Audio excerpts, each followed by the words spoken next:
자, 이제 괄호 3번, 4번 보겠습니다.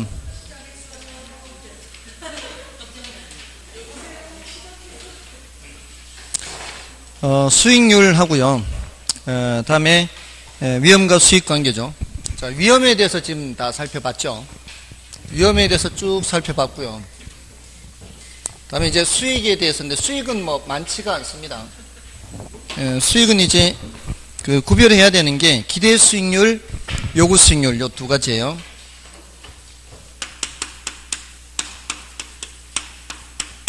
기대 수익률 요거는 계산 문제로도 나오죠. 요거 이제 가중평균에서 계산을 하죠. 요거 나오면 쉽죠. 곱하기 더하기만 하면 되니까 가중평균 하는 거요. 그다음에 이제 요구 수익률하고 이제 비교하는 거죠. 요거는 이제 투자로부터 예상되는 수익률이죠. 우리가 이제 보통 이제 계산해서 이렇게 몇 퍼센트 이제 가중평균에서 계산하는 게 다 이겁니다.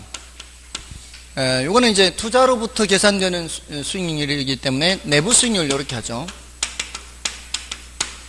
근데 요거는 투자자가 요구하는 최소 수익률이죠. 투자자 요구 최소 수익률. 요걸 이렇게 묻기도 해요. 투자자 요구 최대 수익률 이렇게. 언뜻 그냥 지나가면 또 틀리는 거죠. 투자자 요구 최대 수익률 하면 틀리는 거예요. 최소한 이 정도는 돼야 나는 하겠다라고 하는 최소한의 수익률을 말하는 거예요. 그죠? 최소한 요 정도는 돼야 되겠다라고 생각하는, 그거보다는 커야 된다는 얘기죠. 그래서 요렇게 하는데, 사실은 요 요구 수익률이 다른 데 있어요. 다른 데. 투자자가 어딘가에 투자를 하기 위해서는 다른 데 투자되어 있는 돈을 가지고 와서 투자를 하거나 해야 될 거 아니에요. 근데 다른 데서 얼마 벌고 있는 게 있다면 그 최소한 그 정도는 벌어야 될 거 아니에요. 그래서 외부 수익률이라고도 해요. 물론 다른 데 투자된 것이 없는 사람도 있을 수 있죠. 없는 사람도 있을 수 있는데, 그럴 때는 좀 이따 말씀을 드릴 거예요. 그런 사람들은 어떻게 판단하는가 하면은 무위험률에다가, 그러니까 다른 데 투자되어 있는 게 아닌 은행에 있는 사람의 경우에는 부동산에 투자하려면 안전한 경우에 벌 수 있는 무위험률에다가 위험을 부담하는 데 대한 대가를 얹어서 요구해요. 얹어서. 그래서 이건 주관적 수익률이라고 해요. 주관적. 이건 주관적 수익률이에요. 이건 이제 외부 수익률도 마찬가지죠. 사람들이 처한 상황에 따라 다를 수 있기 때문에 이건 주관적 수익률인데, 이거는 무슨 수익률? 객관적 수익률이에요. 그래서 이거는 누가 계산하든 똑같은 값이 나오는 것이고요. 이거는 사람들마다 판단하는 게 다른 것을 말하는 거죠. 자, 이걸 이렇게 많이 비교해요. 비교하니까 이거 이제 틀리지 않도록 해야 되고요. 보통 이제 의사결정할 때는 어떻게 해요? 기대 수익률이 요구 수익률보다 크거나 같으면 채택하는 거죠. 최소한 이 정도는 돼야 되는데 그거보다 더 크다면 채택을 하는 거죠. 같아도 채택은 하는 겁니다. 반대면 기각을 하는 거죠. 이렇게 하면은 이제 채택, 이러면은 기각, 이렇게. 자, 근데 이거 이제 좀 어려운 거 나오는 게, 이제 뭐가 어려운 게 나오는가 하면은, 이게 뭐 그렇게 많이 질문한 적은 아닌데, 많이 질문한 건 아닌데, 요거 부등호 방향에서 등호로 가는 경우를 질문하면 어려워요. 기대 수익률과 요구 수익률이 이런 상태는, 이거는 기각한다 그랬죠. 기각을 하게 되면은 사람들이 부동산에 대한 투자를 꺼리는 거잖아요. 그러면 부동산에 대한 수요가 줄어드는 거예요. 부동산에 대한 수요가 줄어들면은 부동산 가격이 어떻게 해요? 부동산 가격이 떨어지죠. 이 부동산 가격이 떨어지면서 기대 수익률은 올라가요. 자, 사람들이 이걸 이제 헷갈려 해요. 이걸 이제 어떻게 헷갈리지 않는가 하면은, 이거를 사려고 하는 사람 입장에서 계속 유심히 관찰한다 생각해 보세요. 이러니까 안 사려고 하는 거잖아요. 안 사면 계속 가격이 떨어지면은 이제 아주 많이 떨어지면 이제 어떤 생각이 들어요? 이제는 좀 살만하지 않을까? 이런 생각이 들 거 아니에요. 그러니까 임대료 수입이 예를 들어 한 달에 100만 원인데, 야, 한 달에 100만 원이면 1년에 1200인데, 그걸 10억 주고 사라. 그러면은 사겠냐? 이 말이에요. 10억 해가지고 1년에 1200이면 1.2%밖에 안 되잖아요. 그죠? 그러니까 안 사니까 어떻게 가격이 점점 떨어져서 이제 5억까지 떨어져 5억까지 떨어졌으면 이제 1200이면은 상황이 다르죠. 이제 5억이면은 1200이면은 몇 프로예요? 2.4% 이제 올라간 거죠. 2.4%로 이제 조금 올라갔네. 근데 아직도 비싸. 그럼 자꾸 떨어져서 한 3억까지 떨어져. 3억. 그럼 3억까지 떨어져서 1200이면 뭐예요? 이제 4%까지 올라갔지. 계속 그런 식으로 가격이 떨어지면 떨어질수록 이제 2억까지 떨어져서 2억에 1200이면 6%죠. 이제 좀 살만하네. 이렇게 되는 거죠. 뭔지 아시겠죠? 가격이 떨어지면 떨어질수록 기대 수익률은 올라가는 거예요. 투자 금액이 작아지니까. 적은 돈을 투자하고도 똑같은 임대료 수익을 얻게 되니까. 지금 6% 정도면은 할만한가요? 안 하세요? 안 할 것 같아요. 6% 안 준다고요?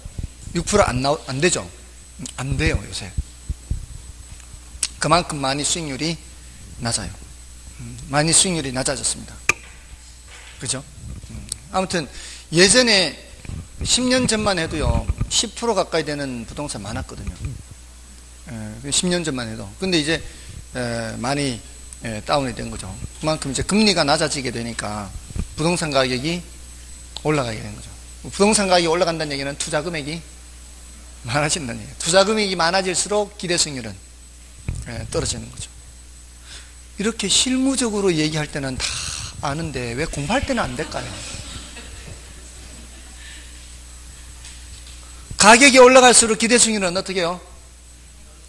떨어져요. 가격이 올라갈수록, 부동산 가격이 올라갈수록 투자 금액이 많아지니까 많은 돈 투자해가지고 임대료 수익을 내야 되니까 가격이 올라갈수록은 기대 수익률은 내려가고 가격이 내려갈수록은 기대 수익률은 올라가고 그러니까 얘가 올라가니까 결국 어떻게 된다고요? 기대와 요구가 같아진다고요.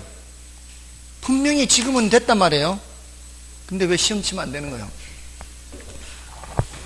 그럼 반대의 경우 어떻게 반대의 경우는 기대가 요구보다 커요. 이러면 사람들이 채택하려고 이렇게 생각해요.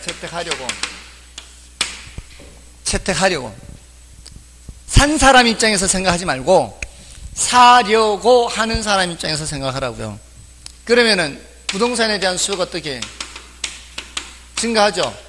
그러면 부동산 가격이 어떻게 해요? 올라간다. 투자 금액이 많아진다 이 말이에요. 그럴수록 기대 수익률은 내려간다고요. 그러면서 같아진다고요. 그래서 균형으로 가는 과정에서 다 누가 움직여요? 기대 수익률이 움직인다고요. 이런 거를 그렇네 하고 이해하고 지나가서 거기서 끝나면은 까먹어요. 돌아서서 다시 한번 생각하는 거죠. 뭐가 변해서 균형으로 가는 거예요? 기대 수익률이. 그러니까 이것만 보고도 이제 이쪽으로 바로 오도록 하란 말이에요. 이 상황에서 이렇게 올 때 누가 변해서 얘가 낮아져서 같아지는 거고 여기서는 얘가 높아져서 같아지게 된다는 것을 따로 기억을 해야 그게 마무리가 되는 거예요. 공부를 할 때는 어떤 주제를 공부를 했으면 그 주제 이해하고 지나가 끝이 아니에요. 이해했으면 이런 얘기가 나왔을 때 어떻게 머릿속에 끄집어내서 이게 빠른 속도로 끄집어낼 건지를 정리를 해야죠. 됐나요? 아시겠어요? 그래야 그게 오래 간다고요. 안 그러면은 금방 까먹어요. 금방. 그죠? 사람들의 머리 휘발 속도가 굉장히 빨라요. 쉬는 시간이면 거의 반 이상 달아날걸요? 쉬는 시간이면? 맞죠? 그러니까 그걸 계속 반복하는 거죠. 사람의 능력은 대부분 비슷해요. 비슷합니다. 전 정말 철저히 그걸 믿습니다. 그래서 누가 한 번 더 보느냐에 따라 다른 거예요. 더 부지런히 보느냐. 그래서 그 예전에 말씀드렸나요? 거기 1박 2일 프로그램에 이제 서울대가 나왔어요. 서울대 학생들하고 게임도 하고 뭐 이렇게 하는 게 나왔는데, 그 이제 인터뷰 하려고 학생을 보는데 인터뷰 응하지 않는 거예요. 왜 그냥 가니까 좀 빨리 공부하러 가야 된다고. 그런 식으로 그렇게 하는 게 정상이에요. 대부분의 학생들은 그렇게 합니다. 대부분의 학생들은 그렇게 많이 해요. 계속 공부해요. 계속 공부. 정말 다른 생활을 안 해요. 다른 생활. 대부분은 그렇고요. 한 10%는 정말 뛰어나요. 그런 애들 있어요. 분명히 같이 놀고 했는데도 다음에 시험 보면은 걔는 A뿔이에요. 정말 그럴 때는 자괴감이 들어요. 나는 도대체 뭔가 열심히 했는데 겨우 이제 A0 받고, 근데 걔는 뭐 별로 한 것 같지도 않은데 A뿔 받고, 열심히 했는데 그런 거고. 그러니까 그렇게 안 하면은 그냥 늘 CD에 CD. F 안 받는 건 다행이에요. 아무튼 그런 애들이, 그런 사람이 보통이라고, 대부분이라고요. 그러니까 오늘 걷지 않으면 내일 뛰어야 된다는 생각으로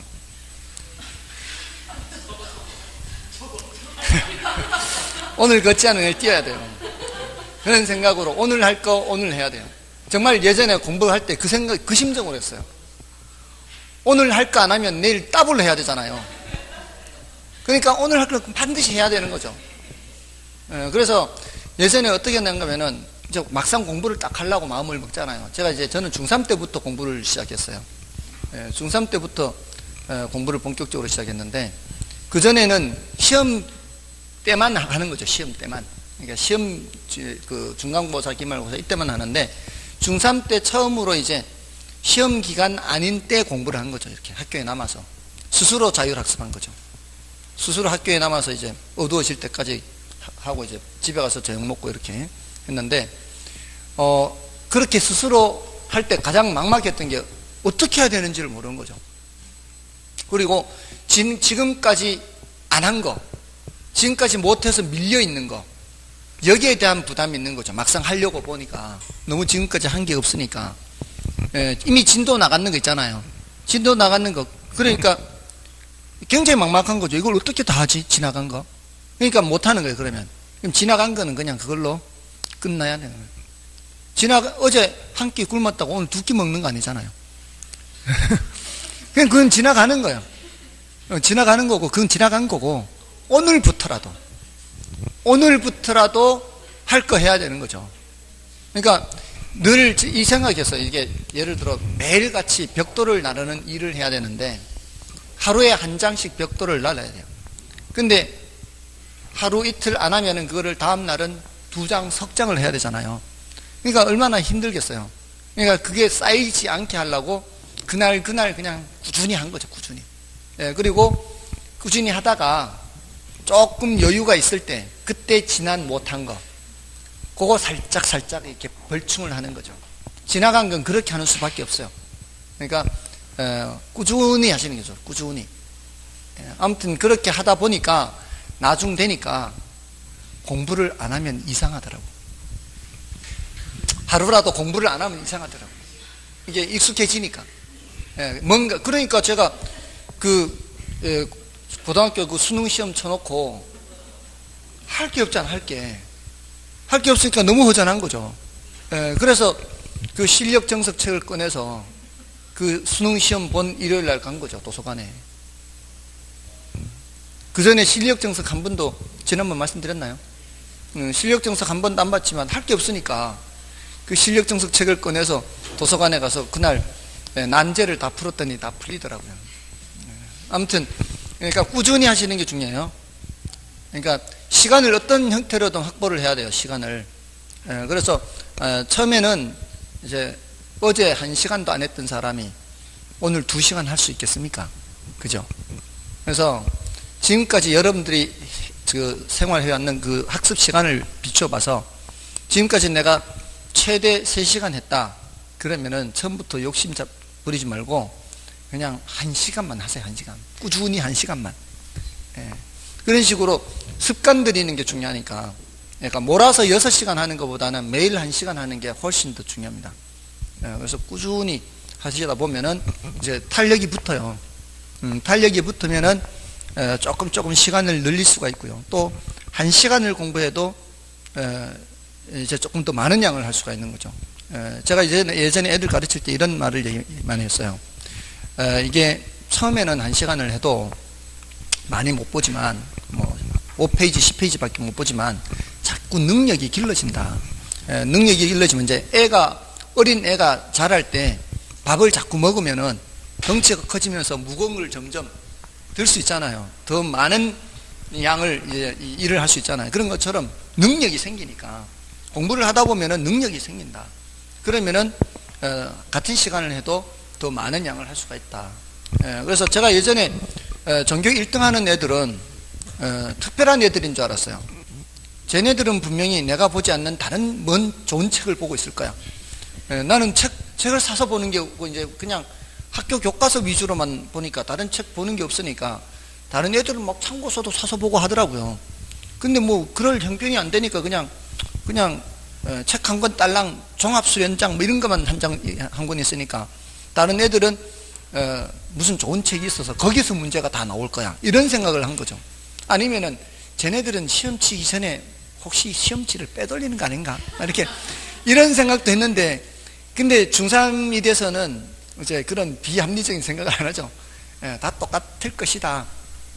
그러고 나서는 이제 그렇게 공부를 하기 시작했는데 역시나 다른 거 없어요. 그냥 교과서, 그냥 보는 책, 그게 다예요.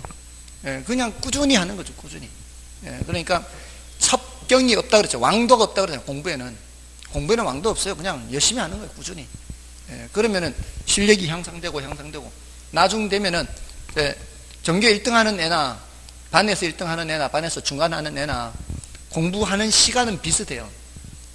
공부하는 시간은 비슷한데 그 효율이 다른 거죠. 그러니까 위로 올라갈수록 능력이 점점 생기기 때문에 1시간 동안 할 수 있는 양이 훨씬 더 늘어나는 겁니다. 훨씬 더 효율적으로 하는 거죠. 저도 마찬가지 2시간을 공부하면은 더 효율적인 방법을 이제 터득을 한 거죠. 나중에. 그러니까 잊지 않고 이틀 전에 공부했던 거는 반드시 복습을 해요. 이틀 전에 공부한 거는 반드시 복습을 해요. 그 복습하는 시간은 불과 얼마 안 돼요.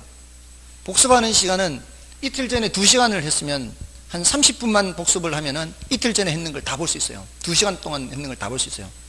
그리고 그거를 다시 한 4, 5일 뒤에 한 5분에서 10분 보면은 다 또 터치를 해요. 그러면 일주일 사이에 거의 3번을 보는 셈이거든요. 이게 더 효율적인 방법인 거라는 거죠. 똑같은 시간을 공부해도 잊지 않고 언제 메모를 하는 거죠. 이렇게 표시를 해두고 언제 공부한 거 해서 요거 잊지 않고 그날 가서 잊기 전에 하는 거예요. 잊기 전에. 그러면은 단 30분, 5분 하는 게 2시간 한 거와 같은 효과라는 거죠. 그게 이제 쌓이면은 적은 이 시간만 해도 어느 정도 되기 때문에 막상 시험 기간이 됐을 때는 조금만 보면 되는 거예요. 그러니까 당일치기가 가능해지는 거죠. 중간고사, 기말고사 별 부담 없어요. 그냥 이렇게 이미 해놓은 게 있었기 때문에 오히려 기말고사, 중간고사 이럴 때는 영어, 수학, 국어는 안 하는 거죠. 평소에 하니까. 그러니까 그렇게 한 거는 이제 그날 공부한 학습한 거는 그날 바로바로 해놨으면은 시험 치기 전에는 그냥 하루 전날 다 볼 수 있는 거죠. 그게 효율이에요. 효율. 그러니까 그런 똑같은 시간을 공부하더라도 훨씬 더 효율적으로 할 수 있으니까 그걸 자꾸 생각을 하시라고요. 그러니까 복습을 하라는 게 그래서 하라는 거예요. 복습을 그날 바로 복습을 하라는 게 그날 해야 그만큼 시간이 덜 드는 거예요. 그걸 지나버리면은 새로 본 것 같아서 시간이 많이 걸려요. 그러니까 잊지 않고 그렇게 하는 거죠. 그게 그래서 공부는 머리로 하는 게 아니라 몸으로 한다라고 얘기하는 겁니다. 잊지 않고 귀찮지만 해야 되거든. 귀찮잖아요. 근데 해야 돼. 그러니까 머리로 하는 게 아니라고요. 몸으로 하는 거예요. 몸으로. 아무튼 자 이렇게 이제 정리를 하시고요. 기대 수익률, 요구 수익률. 다음에 이제 요구 수익률에 대해서는 조금 더 이제 말씀을 드릴 게 있는데 그 86쪽에 가시면은 그 실현 수익률, 동그라미 3번의 실현 수익률은 별로 중요한 거 아니에요. 이거는 사후적으로 나타난 수익률이기 때문에 중요한 건 아니고요. 그 요구 수익률 표에 보시면은 요구 수익률의 디귿에 보시면은 차선의 투자안에 대한 기대 수익률 하는 게 있죠. 자, 요거는 좀 어려운 표현이에요. 차선의 투자안에 대한 기대 수익률은 요거는 그 어떤 사람들이 투자를 하려고 할 때 A, B, C, D 이렇게 여러 가지 있잖아요. 여기 이제 각각의 기대 수익률을 계산해 보세요. 예를 들어 이게 10%, 11%, 12% 이렇게 기대 수익률을 계산하면은 여기에 투자를 할까 말까 고민하는 사람 입장에서는 여기에서 최소한 몇 프로 이상이 나와야 돼요. 12% 이상은 나와야 될 거 아니에요. 12% 이상은 나와야 여기 투자를 할 건데 여기가 만약에 13%가 나온다. 이거 선택하는 거죠. 선택할 거 아니에요. 근데 이 사람이 이걸 계산하기 전에 A에 대해서 최소 몇 프로 이상 돼야 된다 그랬어요? 12% 이상 돼야 된다 그랬잖아요. 그 12%가 바로 A의 요구 수익률이라고요. 아직 이거 계산하기 전에는. 그러니까 요구 수익률이라는 거는 다른 거 포기해야 되는 것 중에 가치가 가장 높은 거예요. 그래서 얘는 요구 수익률은 기회비용 개념이 있어요. 기회비용. A를 선택하기 위해서는 뭐를 포기해야 돼요? A를 선택하기 위해서는 B를 포기해야 된다 이 말이에요. 그래서 기회비용 개념이고, 그리고 A를 선택했다면 B는 차선이 되는 거예요. A가 최선이고, 그러면은 A의 요구 수익률은 차선의 기대 수익률이다. 같은 의미란 말이에요. 그래서 그런 좀 어려운 표현이고요. 나머지는 이제 됐고요. 설명 다 드렸고요. 그 동그라미 4번 다 설명드렸어요. 자, 이제 87쪽에 가시면 이제 동그라미 5번에 소득이득률, 자본이득률은 말이죠. 자, 그걸 보시면은 소득이득, 자본이득, 종합수익하죠. 소득이득은 임대료 수입, 자본이득은 시세차익 있잖아요. 그 두 개를 다 합한 게 뭐예요? 종합수익률 이렇게 되는 거죠. 자, 우리가 부동산에 투자할 때는 이거 항상 두 가지를 다 얘기를 해야 되는 거죠. 다음에 이제 투자가치와 시장가치에서는 투자가치는 그 뜻이 투자가치란 대상부동산이 의사결정자인 투자자에게 부여하는 주관적 가치입니다. 주관적 가치. 그래서 부동산으로부터 기대된 미래의 편익이 투자자에게 부여하는 현재 가치를 말합니다. 그래서 위험이 클수록 요구 수익률이 커지며 요구 수익률이 클수록 투자 가치는 작아지게 돼요. 그러니까 위험이 클수록 결국 어떻게 된다? 투자 가치는 작아진다는 거죠. 그 밑에 공식 있죠? 투자 가치는 요구 수익률분의 장래 기대 수익. 거기서 위험이 클수록 뭐가 커지게 되고 요구 수익률이 커지게 되고 요구 수익률이 커질수록 투자 가치는 작아지고 그렇게 되는 겁니다. 그 공식은 그 공식 있죠? 그 공식은 영구히 예상되는 순수익의 경우에 적용하는 겁니다. 영구히. 그 공식은 언제 나오는가 하면은 문제에서 혹시라도 영구히라는 말이 나올 때 영구히라는 말이 나오면서 투자 가치를 물을 때는 그 공식 쓰는 겁니다. 그 장래 기대 수익이 어떤 수익인가? 이거는 영구히 발생하는 수익이라 해야 되고요. 매년 일정한 수익이 발생하는 경우입니다. 이때 그 공식 투자 가치는 요거 쓰는 거예요. 투자 가치는 요구 수익률분의 장래 기대 수익 이렇게 쓰면 돼요. 자, 이 투자 가치는 주관적 가치고 시장 가치는 객관적 가치고 이렇게 생각하시면 돼요. 그래서 넘어가시면은 투자 가치, 시장 가치 있죠. 시장 가치는 밑에 뭐가 들어가요? 시장 이자율이 들어가죠. 시장 이자율 또는 기대 수익률 들어가요. 자, 그 관계에서는 투자 가치가 크면 채택이에요. 시장 가치가 크면 채택이에요. 투자 가치가 크면 채택이죠. 내가 봤을 때 괜찮아 보이면은 채택하는 겁니다. 자, 다음에 이제 괄호 4번은 이제 위험과 수익 관계죠. 자, 위험과 수익 관계는 대체로 위험이 커질수록 수익도 커지죠. 위험이 커질수록 수익도 커져요. 그래서 이걸 위험 수익 상쇄 관계 또는 비례 관계 이렇게 얘기합니다. 비례 관계. 상쇄 관계, 비례 관계. 자, 그 위험 수익 상쇄 관계, 비례 관계는 그 박스에 시계도 표시가 되죠. 요구 수익률은 무위험률 더하기 위험활동률 더하기 예상 인플레이율 해서 그 예상 인플레이율 문제에서 제시를 하면은 생각하면 되고요. 평소에는 그냥 무위험률 더하기 위험 할증률 이렇게만 신경 써도 관계는 없습니다. 아무튼 그 무위험률에 대해서 그 동그라미 2번에 기억, 니은, 디귿 내용 있죠. 그 무위험률이란 국채나 공채 실질 이자율과 같이 장래 기대되는 수익이 확실한 경우의 수익률이고요. 다음에 무위험률은 시간에 대한 대가가 되고 또 무위험률의 크기는 일반 경제 상황과 관련이 있습니다. 따라서 신용의 제한이나 화폐 공급과 수요, 저축률과 투자율 이런 것들이 무위험률에 영향을 주게 됩니다. 그 소리는 무위험률이 고정되어 있는 것이 아니라 뭐란 얘기요? 시장 상황에 따라 바뀔 수 있다란 뜻입니다. 무위험률은 가변적이다, 고정적이다. 가변적이다 이 뜻이에요. 자, 그 다음 이제 위험 할증률, 그 동그라미 3번에 있죠. 다른 말로 위험 대가율, 위험 보상률 하기도 하고, 영어로는 맨 밑에 리스크 프리미엄이라고 그러죠. 프리미엄. 위험 할증률. 그 다음에 이제 오른쪽에 니은의 위험 할증률은 시장 위험뿐만 아니라 개별 투자가 안고 있는 위험에 따라서도 변화합니다. 그리고 투자자의 개별적인 위험 혐오도와 시장의 무위험률과는 상관이 없어요. 무위험률은 요구 수익률은 어떻게 되어 있어요? 무위험률 더하기 위험 할증률 더하기 예상 인플레이율 하잖아요. 얘는 이 말이에요. 얘하고 아무 관계 없거든요. 요거하고 얘는 관계 없어요. 근데 여기에 관계 있는 게 지금 그 니은이 있잖아요. 시장 위험뿐만 아니라 뭐에 따라서도 달라진다고요?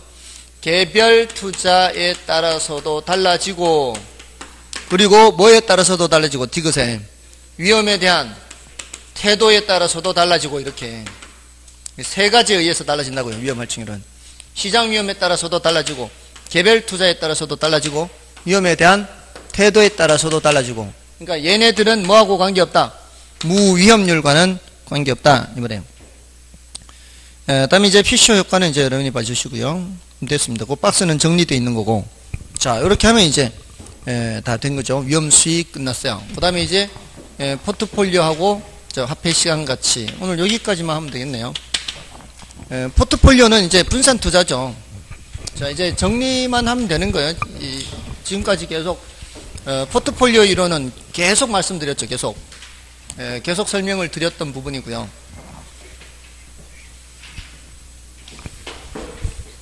포트폴리오는 이제 개념은 뭐예요? 개념 분산 투자죠. 개념 분산 투자. 이걸 통해서 얻으려는 효과는 뭐죠? 효과는 위험을 줄이는 것이고요. 자, 근데 모든 위험을 다 줄이는 게 아니라 그랬죠. 줄일 수 있는 위험, 줄일 수 없는 위험이 있다 그랬어요. 줄일 수 없는 위험을 체계적 위험이라고 해서요. 모든 투자 안에 공통으로 미치는 위험은 줄일 수가 없어요. 근데 비체계적 위험은 줄일 수가 있죠. 체계적 위험은 이거는 그 시장 상황과 관련되는 시장 위험, 시장과 관련되는 거예요. 그 시장에 다 영향 미치는 위험이 체계적 위험이에요. 근데 비체계적 위험은 개별 투자 안에 따라 달라지죠.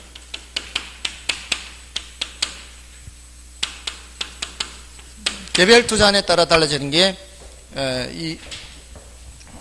비체계적 위험입니다.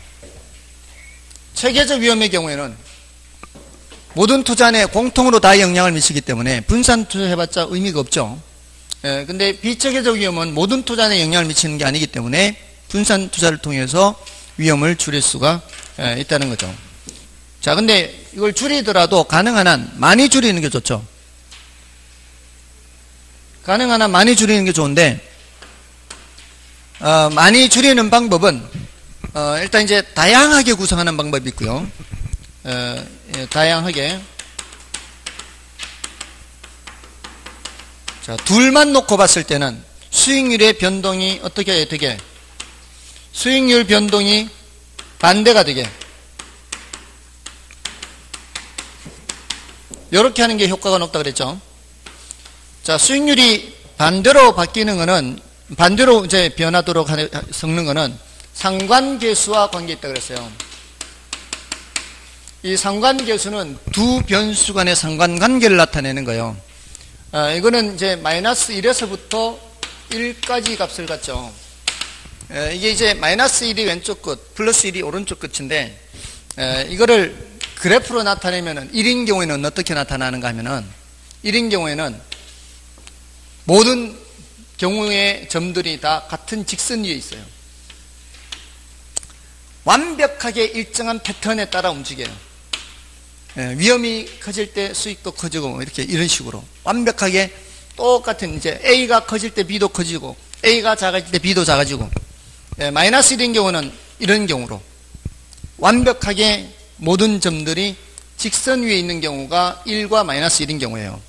근데 대부분의 경우는 우리가 투자를 하게 되면 이렇죠. 이렇게 위험이 클수록 대체로 어때요? 위험이 클수록 대체로 수익이 크잖아요. 근데 항상 그런 건 아니거든요. 그러니까 대체로는 이런 식으로 나타나요. 이렇게 나타나면은 뭐 한 0.9, 0.8 이게 오밀조밀 모여 있을수록 1에 가까운 거예요. 0의 경우는 이런 경우예요. 거의 원. 이러면 0이에요. 반대쪽으로 이렇게 되면은 마이너스 0.2 뭐 이런 식으로 이렇게 모일수록 마이너스 0.4, 마이너스 0.7, 마이너스 1일 때는 직선. 그러니까 직선의 경우는 있을 수 없는 거죠. 수학적으로만 가능한 얘기고요. 현실적으로는 1과 마이너스 1인 경우는 없다고 보면 돼요. 근데 이제 이론적으로 상관계수가 1이면은 두 개의 투자안이 완벽하게 똑같이 움직여요. 같은 방향으로 똑같이 움직여요. 이러면은 분산 투자의 의미가 없는 거죠. 그래서 이때는 분산 효과가 전혀 없어요. 1이 아니어야 분산 효과가 있는 거예요. 1보다는 작고 마이너스 1보다는 크거나 같으면은 효과가 있는 거죠. 근데 어느 쪽으로 갈수록 효과가 높아요? 마이너스 1 쪽으로 갈수록 효과가 높은 거죠. 그래서 상관계수가 마이너스 1일 때는 효과가 가장 높아서 비체계적 위험을 뭐까지 줄일 수 있다? 0까지 줄일 수 있다는 거죠. 여기 이제 효과가 가장 높을 때죠. 여기 이제 그 개념상으로는 분산 투자를 보통 많이들 얘기하는 게 계란을 한 바구니에 담지 마라. 이렇게 얘기를 하죠. 계란을 한 바구니에 담지 마라. 근데 이제 하더라도 될 수 있으면 이렇게 반대로 하라는 얘기는 옛날에 많이 봤었는데 요즘은 모르겠네요. 그 단독주택 지역에 얼음집이 있었거든요. 얼음집. 옛날에 기름 보일러 많이 쓸 때 얼음집에서 기름을 팔았어요. 겨울에는 기름 팔고 여름에는 얼음 팔고. 기름만 팔아가지고는 여름에 굶어 죽죠. 그렇잖아요. 얼음만 팔아가지고는 겨울에 굶어 죽을 거 아니에요. 그러니까 여름에는 얼음 팔고. 저는 그게 왜 그런지 몰랐어요. 처음에 기름집인데 얼음을 써놓은 거예요. 그럼 아니 기름하고 얼음은 왜 저렇게 할까? 이제 수익률이 반대로 움직이니까. 여름에는 이제 얼음 팔아야 되고 겨울에는 기름 팔아야 되니까. 그래서 옛날에 기름집에서 얼음도 그렇게 팔았던 거예요. 그걸 몰랐던 거죠. 왜 그렇게 파는지를. 근데 사람들은 공부는 몰라도요, 현실적으로는 굉장히 빨리 적응을 해요. 그죠? 공부라고 하면 잘 안 돼도 현실에서는 다 그렇게 돼요. 이 경제학에서 나오는 여러 가지 것들이 다 이제 실제 생활에 있는 것들인데, 그걸 옛날에는 몰랐던 거를 경제학자들이 경제학적인 관점에서 이걸 캐치를 해내는 거예요. 예를 들어 정보경제학이라는 게 있는데, 여기는 저 사람이 어떤 생각을 갖고 있는지를 조금 몰라요. 저 사람은 자신이 알아요. 그런 거를 알고 싶은 거예요. 예를 들어서 짜장면집에서 저 들어오는 사람이 저거 배가 많이 고픈 사람인지 적게 고픈 사람인지 알 수가 없어요. 많이 고픈 사람은 많이 팔고 싶고, 적게 고픈 사람은 적게 팔아도 되고, 뭐 그런데 그거를 숨겨진 그 특성을 알아내는 게 메뉴판에다가 써놓기만 하면 되는 거예요. 메뉴판에 뭘 써놓는가 하면은 꽃배기는 1,000원 더 내면 된다. 꽃배기 있어요. 꽃배기. 꽃배기라는 거를 써놓기만 하면은 자기가 알아서 배고픈 사람은 꽃배기를 주문한다는 거죠. 그런 게 다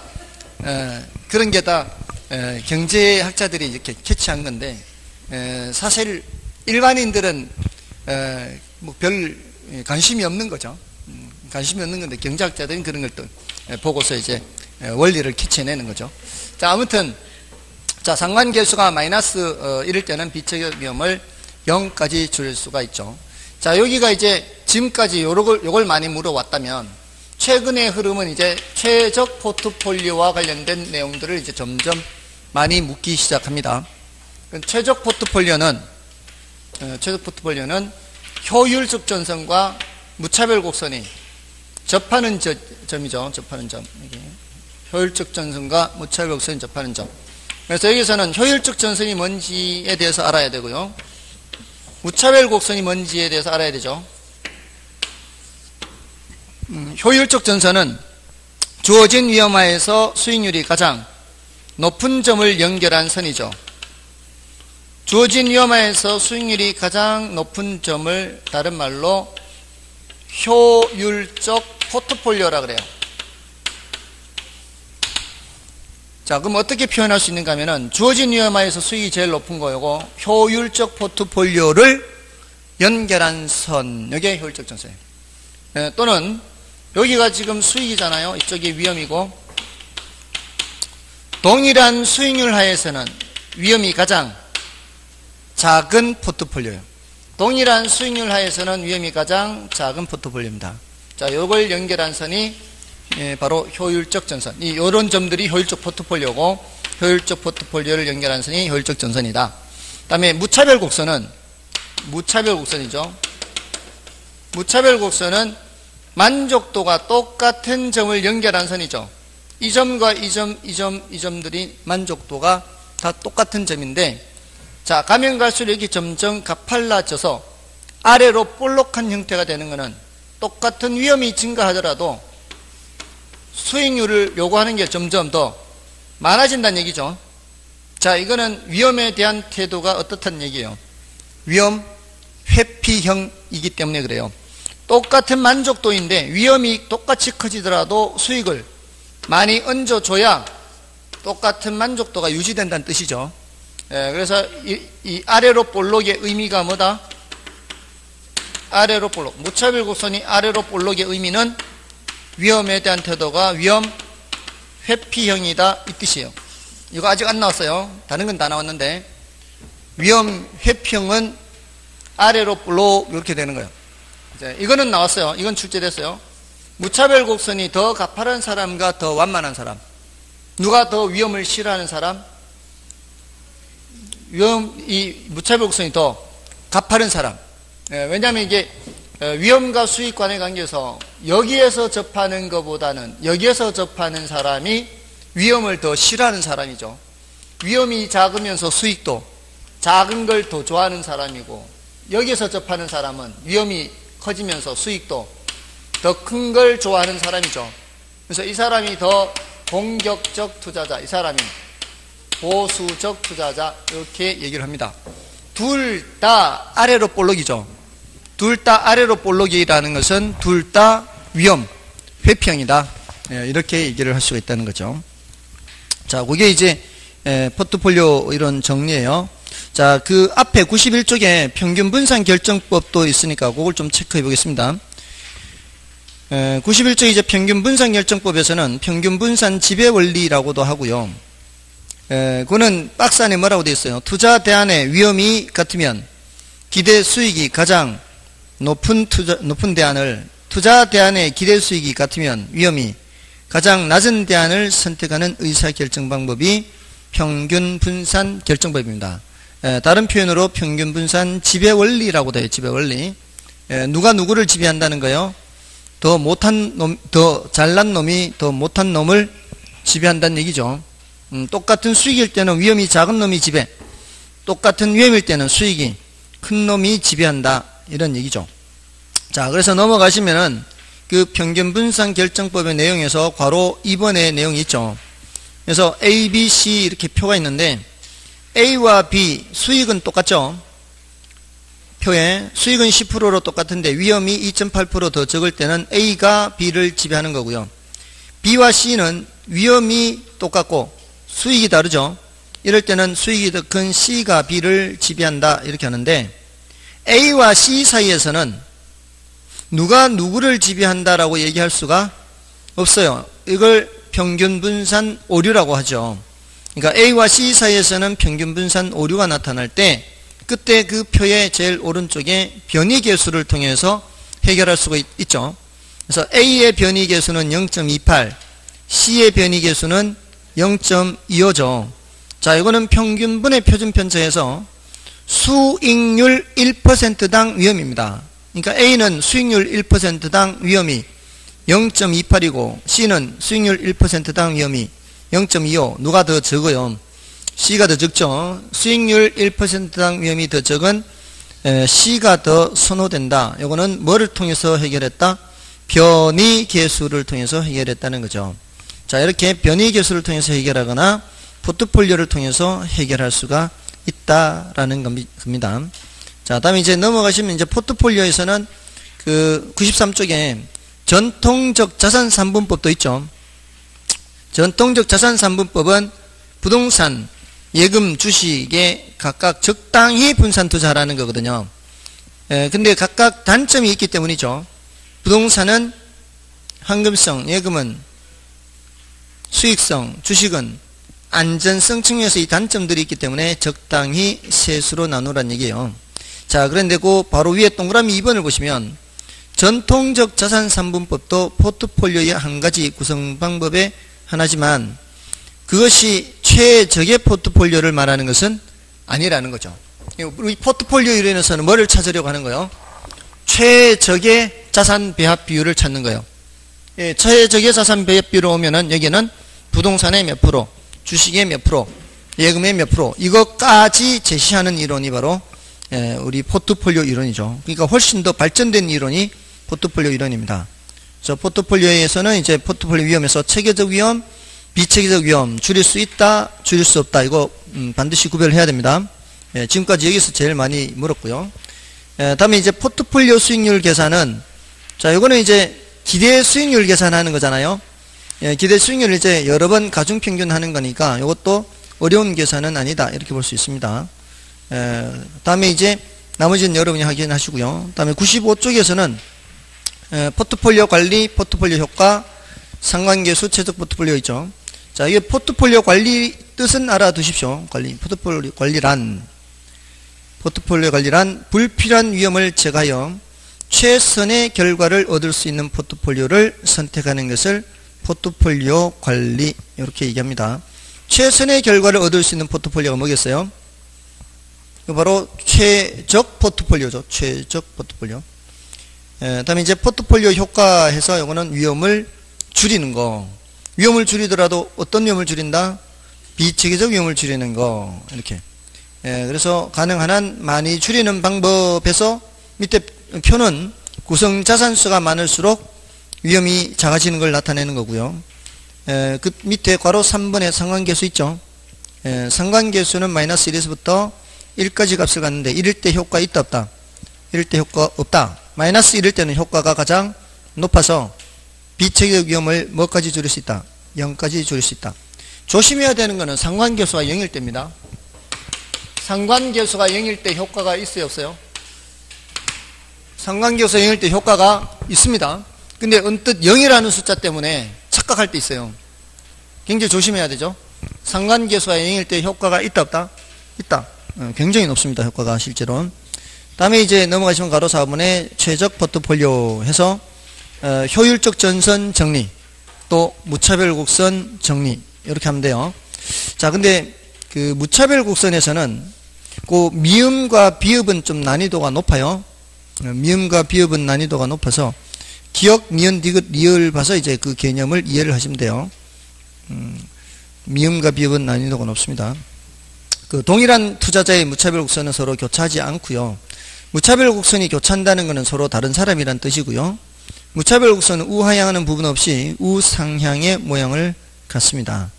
자, 그렇게 봐주시면 되고요. 그 다음에 최적 포트폴리오는 어디서 결정된다?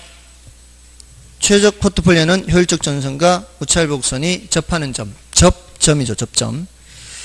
그리고 98쪽에 가시면은 그 두 개 다른 게 있죠. 가파르기가 다른 무차별 곡선이 보수적 투자자의 무차별 곡선이 더 가파르고 공격적 투자자의 무차별 곡선이 더 완만하게 그려져 있죠.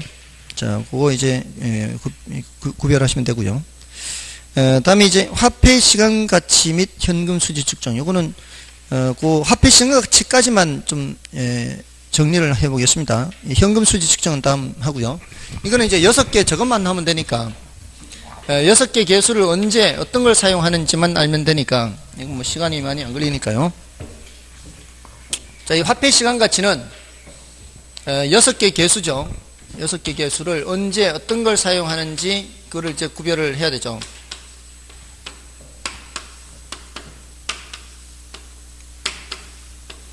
자, 지금 현재 한 번, 미래 한 번, 다 한 번씩 나오는 거는 뭐예요? 일시불이죠, 일시불. 일시불의 언제 가치가 궁금한 거예요? 미래 가치가 궁금한 거죠. 그래서 일시불의 내가 계수를 적용하고요. 이럴 때는 이거 주로 언제 많이 사용합니까? 이거 주로 이거 우리 감정평가에서 예를 들어 건축비가 2년 전에 1억이었는데 매년 10%씩 건축비가 상승하면 기준 시점 현재는 얼마일까요? 할 때 1년에 10%씩 2년 올라가면은 이때 되면은 1억 곱하기 1.1의 제곱 이럴 때 써먹는 거죠. 이때 이제 일시불의 내가 계수를 사용해서 써먹습니다. 그 다음에 미래 금액이 현재 얼마가 될까요? 이럴 때는 일시불의 현가 계수를 적용하죠. 자, 이거는 이제 우리가 투자했을 때 5년 뒤에 얼마 받을 수 있을 것 같아요. 그러면 5년 뒤에 그 금액이 현재 얼마의 가치가 있을까? 이럴 때 이제 일시불의 현가 계수를 적용하게 되고요. 그 다음에 요거는 매년 말 똑같은 금액이 들어올 때, 불입될 때 미래 원금이자의 합계를 계산할 때죠. 요거는 이제 우리 적금 볼 때 적금 붙는 금액이 알려져 있을 때죠. 적금 붙는 금액이 알려져 있을 때 미래 달성되는 원금이자 합계를 구할 때 요거는 연금의 무슨 가치? 연금의 내가 계수가 필요하죠. 요거는 이제 반대로 매 기간 말 똑같은 금액이 불입이 되는데 언제 금액이 궁금한가요? 요게 궁금한 거죠. 우리 투자론에서는 이게 많이 사용돼요. 이쪽이 투자론에서는 어떤 경우에 이거 사용되는가 하면은 매년 순영업소득이 1,000만원 발생하는 부동산이 있는데 그 매년 1,000만원 발생하는 그 순영업소득의 현재 가치 합계는 할 때 똑같은 금액이 발생하잖아요. 이럴 때는 뭘 적용한다고요? 연금의 현가 계수를 적용해요. 다음에 이제 마지막 두 개는 푼돈을 계산하는 거죠. 요 중간에 두 개는 목돈의 크기를 계산하는 건데 마지막 두 개는 푼돈의 크기를 묻죠, 문제에서. 그래서 미래돈을 알려주고 푼돈의 크기를 물으면 뭐고요? 감채기금 계수죠. 감채기금 계수. 현재 돈을 기준으로 푼돈의 크기를 물으면 이거는 저당상수죠. 여기 이제 제일 많이 사용된다 그랬죠. 이제 원리금 균등 상환에서 원리금 균등액을 계산할 때 저당상수를 이용합니다. 자, 근데 이게 역수관계라 그랬죠. 이것도 역수관계, 감채기금 계수와 이거 역수관계, 일시불끼리 역수관계인데 이 역수관계를 이용해서 원리금 균등 상환에서 잔금 비율 계산할 때 연금의 현가 계수를 이용해서 잔금 비율을 계산해요. 원금 균등 상환은 원금을 일정하게 갚아나가기 때문에 원금 균등에서는 잔금 비율을 따로 공식이라고 할 게 없어요. 원금 균등에서는 잔금 비율이 그냥 전체 기간 중에 전체 기간 분의 남은 기간 하면 돼요. 원금균등에서는 10년 만기로 돈을 빌렸는데 3년이 지났으면 몇 년 남았어요? 7년 남았죠. 그러면은 몇 퍼센트 남은 거예요? 70% 남은 거예요. 원금 중에서 70%가 남았다고요. 근데 6년 지났으면은 4년 남은 거, 이거는 40%가 남은 거죠. 원금 균등 상환은 그냥 전체 기간분에 남은 기간 하면 돼요. 근데 원리금 균등은 역수인 예를 이용한다고. 예를. 저당상수인 역수. 이 금액을 계산할 때는 저당상수지만 잔금을 계산할 때는 역수를 이용해서 잔금 비율은 전체 기간의 연금 현가계수분의 남은 기간의 연금 현가계수, 이렇게 연금 현가계수를 이용한다고요. 그래서 예를 들어 20년 중에 5년 지났다. 20년 중에 5년 지났으면 이제 몇 년 남은 거예요? 15년 남았잖아요. 근데 10%로 대출받았다. 10% 20년 만기 원리금 균등이에요. 근데 5년 경과했어. 5년 경과. 그럼 잔금 비율을 계산하려면 여기가 무슨 표인가면은 연금의 현가계수표예요. 연금의 현가계수표에 몇 프로에 와서 10%에 와서 여기는 몇 년 찾고 20년 전체 20년 찾고 그 다음에는 몇 년 찾아야 돼요? 15년 찾아야 돼요. 그럼 여기 숫자 있겠죠? 20년 10% 연금 현가계수 분해 15년의 연금 현가계수 있을 거 아니에요. 요거 분모, 요거 분자 하면은 잔금 비율이 계산이 되는 거죠. 그러니까 잔금 비율 금방 계산돼요. 원리금 균등에서는 요 표에 그냥 여기 숫자 그냥 분모 분자 하면 돼요. 그러니까 이렇게 하면은 자 5년 지났어요. 15년 남았어요. 계산을 해봤더니만 잔금 비율이 82% 이렇게 나오는 거예요. 82%. 요번에 요거 하니까. 그럼 내가 대출받은 게 2억을 대출받았는데 2년 지났으면은 얼마 남았다는 얘기예요. 2억에 82% 해서 1억 6,400만 원 남았네. 이렇게 금방 알 수 있어요. 15년 지났으면 이제 몇 년 남은 거예요? 5년 남았을 거 아니에요. 15년 지났으면 5년 남았을 거 아니에요. 그럼 여기 뭘 찾는 거예요?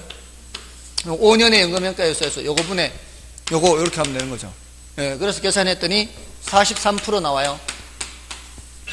그럼 뭐예요? 어떻게 2억에 43% 하면은 8,600만 원 남았네. 이렇게 금방 그 잔금을 알 수가 있어요. 잔금 비율에다가 뭐만 곱하면 되니까. 대출받은 거 곱하면 되니까. 그래서 우리 시험이 이렇게도 나왔어요. 잔금 비율은 전체 기간, 저당 기간, 남은 기간, 이자율의 함수다. 이렇게 나와요. 그 소리는 전체 저당 기간, 남은 기간, 이자율을 알면 뭐를 알 수 있다? 잔금 비율을 알 수 있다. 그 소리예요. 저당 기간, 남은 기간, 그 다음에 이자율의 함수다. 요 세 개 숫자를 알면은 요거 찾으니까 잔금 비율을 알 수 있다는 거예요. 그렇게도 문장으로도 나왔어요. 문장으로도. 계산으로만 나온 게 아니라 계산으로도 나왔지만 계산으로는 이제 분모 분해 분자 이거. 전체 기간의 연금 현가계수 분의 남은 기간의 연금 현가계수 이렇게. 그러니까 요걸 생각하면 되는 거죠. 역수를 이용한다. 원리금 균등 상환에서 대출받는 금액 계산할 때는 저당상수를 이용하지만 잔금을 계산할 때는 뭐를 이용한다? 연금의 현가계수를 이용한다. 이렇게 하시면 돼요. 그게 이제 잔금 비율 얘기입니다. 그래서 이거는 잔금 비율은 원리금 균등 상환의 잔금 비율이죠. 원금 균등 상환의 잔금 비율이 아니에요. 지금 말씀드리는 거는. 자, 됐고요. 나머지는 됐습니다. 뭐 이거 언제 뭐를 적용하면 되는지만 알면 되니까 이렇게 하시면 되겠어요. 제일 많이 나오는 게 뭐라고요? 요거 저당상수. 자, 됐습니다. 다음 주에는 현금 수지 측정부터 하겠습니다. 아시겠죠? 그렇게 해서 이제 투자 분석 기법으로 들어가 있습니다. 애쓰셨습니다. 감사합니다.